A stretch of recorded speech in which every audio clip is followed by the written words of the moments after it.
आप एक विधानसभा अध्यक्ष भी हैं जी। और गैरसैंण में जब सदन चलता है तो क्या मैम ऐसा नहीं हो सकता कि उसको परमानेंट राजधानी बनाने के लिए कोई कार्य किए जाएं, या फिर वाकई में जो एक विधायक ने कहा था कि वहाँ ठंड लगती है, ऑक्सीजन की कमी होती है, क्या असल में ऐसा है?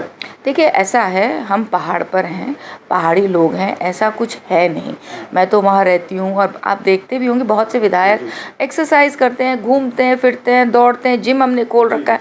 सो ऐसा कुछ नहीं है कि बहुत ठंड होती है। बहुत ही सुंदर मौसम है, बहुत अच्छा मौसम है। क्या पौड़ी में 3 बजे के बाद ठंड नहीं होती है? होती है, पर बड़ा आनंद लेते हैं हम। उसी तरह से गैरीसैंण का अपना एक वेदर है, हवा चलती है वहाँ 3 साढ़े 3 बजे, तो उसका आनंद लेते हैं। ऐसा कोई इशू नहीं है।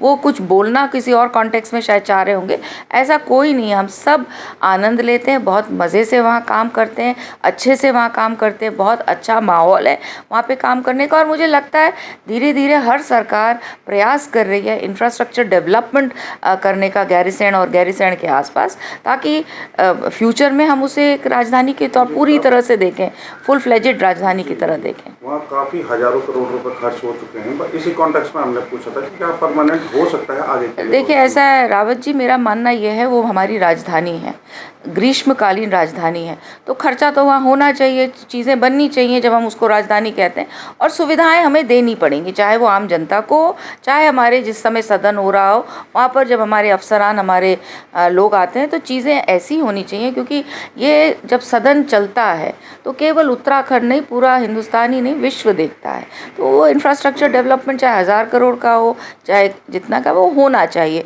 क्योंकि वो जो चीज़ है वो एक हमारे लिए गौरवपूर्ण जगह, एक ऐसी जगह है जो पूरा विश्व देखता है। तो इसलिए अगर वहाँ खर्च हो रहा है, होना चाहिए, लेकिन फ्यूचर में हम धीरे धीरे इस तरह से डेवलप करें अपने राजधानी को कि वो फुल फ्लेजेड जो हम चाहते हैं वो बने।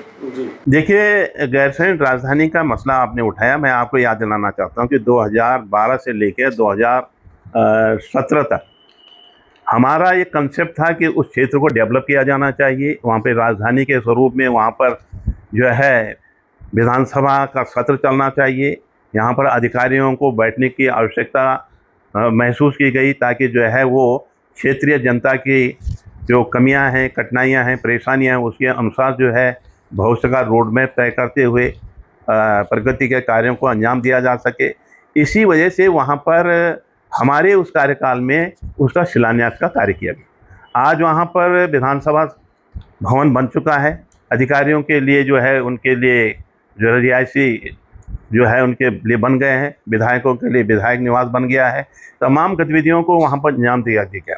उस समय ये इतना दूर तक हम लोगों ने सोचा नहीं था कि इतना व्यापक रूप से हम इसको विकसित कर लेंगे।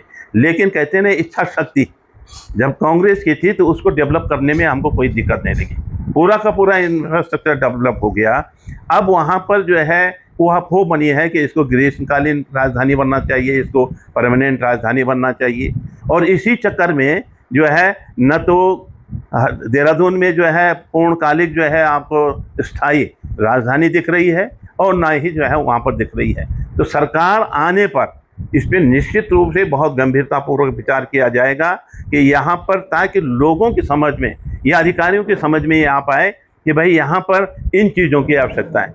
अब देहरादून में बैठकर, मैदानी क्षेत्र में बैठकर बहुत सारी चीज़ों का अंदाज़ा न तो अधिकारी को लगता है, न जनप्रतिनिधि चाहता है। आपने कहा कि कुछ विधायक कहते हैं साहब हमको ठंड लग रही है, फलाना लग रहा है, तो उन लोगों के बारे में सोचिए ना कि जो लोग वहीं रहते हैं उनको कितनी ठंड लग रही होगी। और उस ठंड में ठिठुर कर वो जो है देहरादून आकर जो है अपने कामों के लिए लड़ते झगड़ते हैं और प्रयास करते हैं, संघर्ष करते हैं। तो असली विकास जो हमारा था, इन कंदराओं को, जो पर्वतीय क्षेत्र की जटिलताएं हैं, जो भौगोलिक कठिनाइयाँ हैं, जो वहाँ के अभावग्रस्त जिंदगी का मामला है, उसको दूर करने के कंसेप्ट से इस राज्य को बनाया गया था। अब इसमें अगर जनपद ने उफाफो करते हैं तो मैं समझता हूँ दुर्भाग्यपूर्ण स्थिति है। मेन कंसेप्ट ही जो उत्तराखंड बनाने के पीछे था, क्योंकि ये उत्तर प्रदेश के साथ आगे नहीं बढ़ पा रहा था, लेकिन उसके लिए अलग से प्रोविजन किया गया कि उत्तराखंड प्रदेश बनाया जाए। और इसके लिए मैं धन्यवाद करना चाहता हूँ, सैल्यूट करना चाहता हूँ उत्तराखंड की महिलाओं का, बेरोजगारों को, कर्मचारियों का, और पूर्व सैनिकों का कि इन्होंने इसके लिए भरपूर मदद की। आज तो अभी तो उत्तराखंड का नारा दिया, लेकिन ये नारा कहीं ना कहीं अभी भी हमको कटोसता है कि अभी उस मुकाम पर आप नहीं पहुंचे।